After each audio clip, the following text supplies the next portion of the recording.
Okay, so I want to take some time to walk through a visualization I created that is showing the. Um, I want to take a time to walk through a visualization that I created that is showing the definition of intelligence, or more precisely, what it means to be authentic, have power.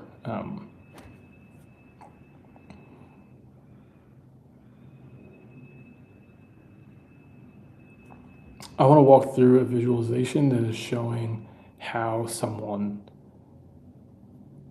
gets other people to work with them.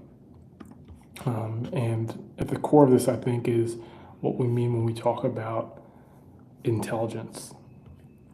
So, as an overview, this is a three-dimensional graph of these axes: abstract reasoning, which is the ability to think cognitively; uh, authentic magnetism, right?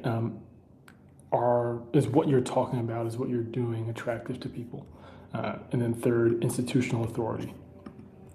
Now, this all comes from analyzing three perspectives on intelligence, communication ability, and what is called legibility. So Dwarkesh Patel recently published an article where he talked about the trap of conflating intelligence and power.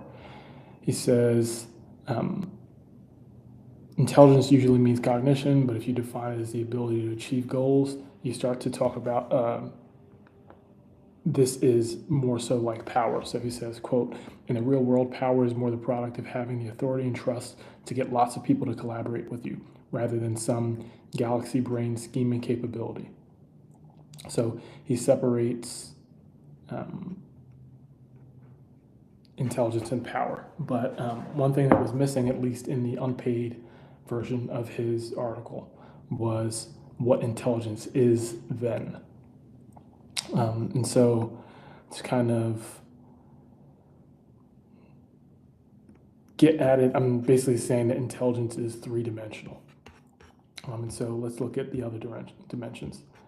Molly, who spoke on the Dialectic podcast, talked about going one level deeper. She says that, and she wasn't saying this in response to Dwarkesh, but I kind of just merged the perspectives. So Dwarkesh treats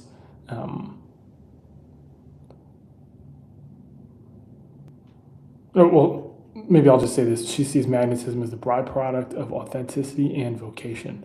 And she says magnetism, so in my opinion, magnetism creates clusters, clusters become coordination, coordination becomes institutional authority. I think that's the right logic chain.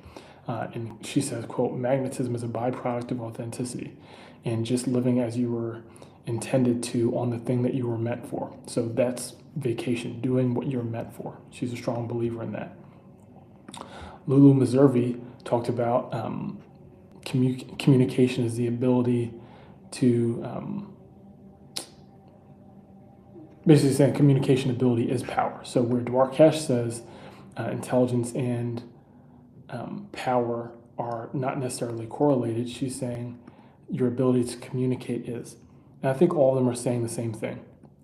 And a way to kind of get back at this is to analyze something that Visa said recently on a post on Substack about literacy. He said that the first rule of literacy is that comms is lossy. So communication is necessarily a lossy endeavor. And it says it follows that naturally that misunderstanding is the default state. He sharpens this by saying audio and video are more squishy, he calls it. They carry warmth, tone, and effect. And this is typically stripped out by plain text. So in other words, plain text is the hardest medium, but you can be taken seriously for the idea, not the disposition. But skilled communicators, you need the skill to be able to communicate in any of those mediums, Twitter being one of them, but audio and video for things that are a bit out of the scope of this. But I think this gives us a solid base. So I'm going to walk through just what I'm seeing here and how I'm visualizing this. So let's start with the following. I'm going to plug in my laptop so the battery doesn't go out. Okay. So let's start with the vote of no confidence. Paul Graham has this essay, and I'll kind of expand this, 18 Mistakes That Kill Startups. And he talks about what's wrong with having one founder. He said, what's wrong is that it's a vote of no confidence. It means, and he says probably, which is important, qualifier, means the founder couldn't talk any of his friends into starting the company with him. That's pretty alarming because his friends are the ones who know him best. Now, in a tweet several years later, Paul Graham said, a good co-founder is better than no co-founder, and no co-founder is better than a bad co-founder.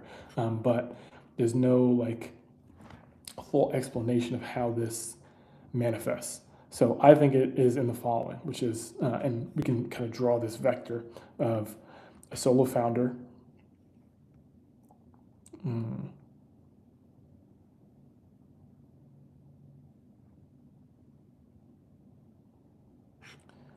right? And how much they're able to pull someone to working with them, right? And get that vote of confidence is based off of their skill in convincing someone to join them. So from that perspective, you have like a would-be co-founder here and the need to pull them up to the company that they're working on. And so I think that's kind of self-explanatory. I think once we go into the other ones, it'll make more sense. And I kind of probably should have did it backwards, but figuring this out. So Patrick Collison, CEO of Stripe, has this thing where he talks about how long it takes to recruit someone. So on the right here, he says, the question is, what lengths should you go, and what does that actually mean in practice to recruit? He says, in practice, it means being okay waiting a really long time to hire people. In other words, he says, that other people may have things that they're working on. Each ability to bring someone into the company can take a certain time frame. And that time frame is based off of the projects that they're working on and how attractive your project is to them. So in this, I'm basically visualizing and saying, okay, you have a founder who's pretty intelligent, right?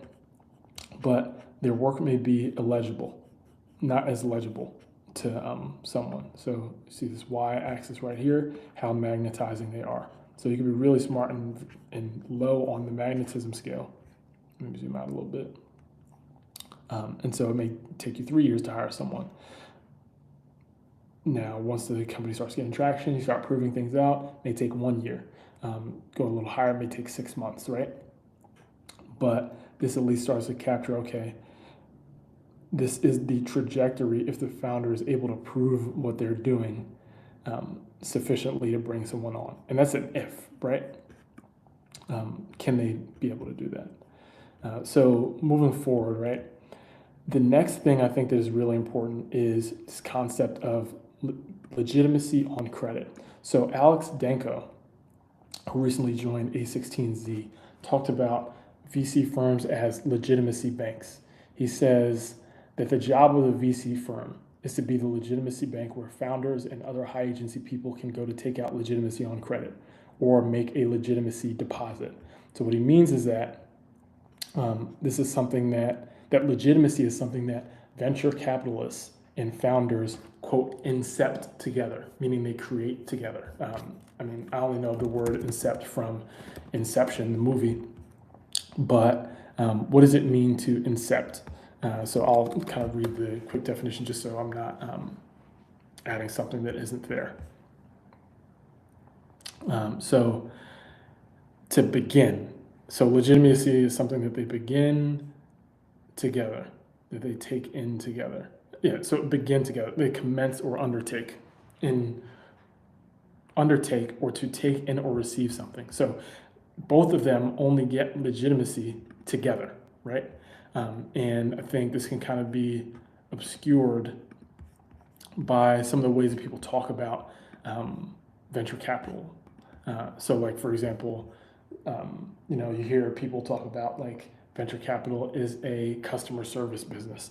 That kind of doesn't fully get at what is being said. It's more so like this idea of legitimacy and incepting legitimacy together. So let's go back to this, right? So Alex Danko, so we're gonna go here, open this. Okay, so I'm gonna just walk through the stages of this. So quote, a founder who knows something real about the market, but that perception is illegible to the wider world, meaning they're smart, they don't have reach and no kind of institutional weight or standing.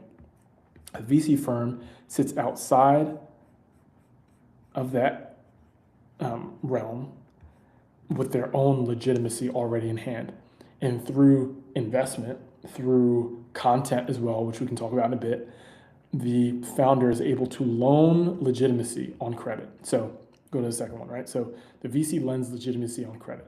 Legitimacy is the thing that VCs and founders incept together. Spoke about that. Content is a mechanism that facilitates this inception. For example, Paul Graham's blog. In this blog from Alex Danko, he talked about this experience that he had as a founder, and actually restacked this on Substack. So he says, quote, I remember some days when I was a founder and no one would take me seriously. I'm going to show step. Except for when I could produce a blog post from someone like Paul Graham or Semel Shah and speak to that idea. Something incredible would happen in those moments. People would actually listen to me, as if I'd suddenly become magic. Magic works because it is communication. The founder equipped with the VC's writing should communicate something higher signal than the founder alone. Should, right? Ask, what must be true of the content for this statement to become real? And you've got a good guide for what kinds of things to write. Now, the last sentence I still need to sit with. But for now, I think what I could speak to is this loan of legitimacy. And I can speak to that very detailed. So Alex Danko, also in that blog post, called blogging the free tier of the venture capitalist. And so in that process, what I'm doing is visualizing here, right? So if you can see on the z-axis, you got to kind of rotate it. The z-axis is saying how much institutional authority someone has. So if you look at it just on this range, a venture capitalist, especially an established firm like A16Z, has more institutional authority than a founder. If you can see here, right, they're kind of low on that z-axis, just looking across the screen going horizontally, right? So in getting investment, a founder is pulling legitimacy, and then through that, the third step happens, which is the lift.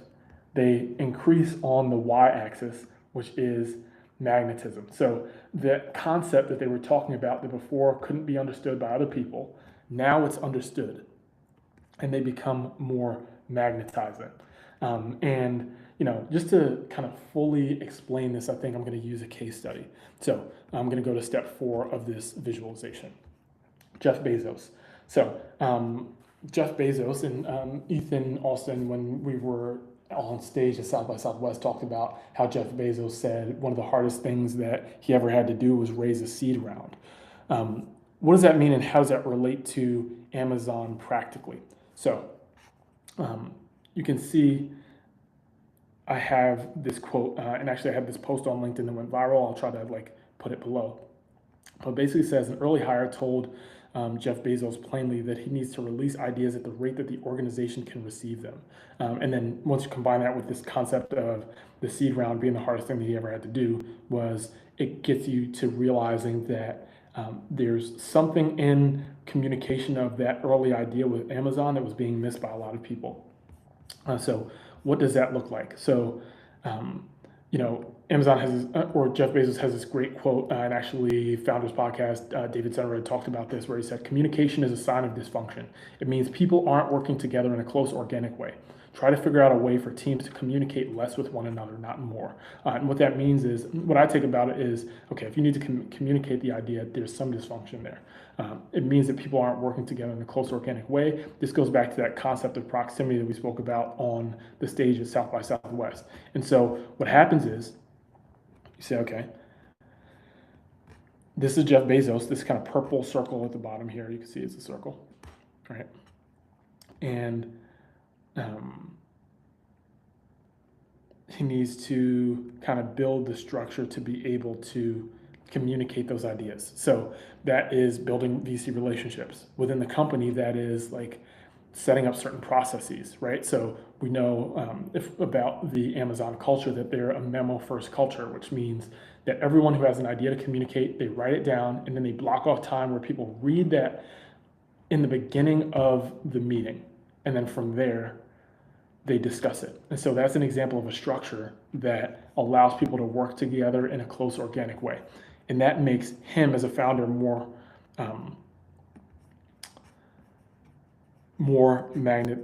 more people want to work with him, right? If you can create the structure, you can build out a way that facilitates a need to not communicate, but just that shows what you're doing and how you're succeeding.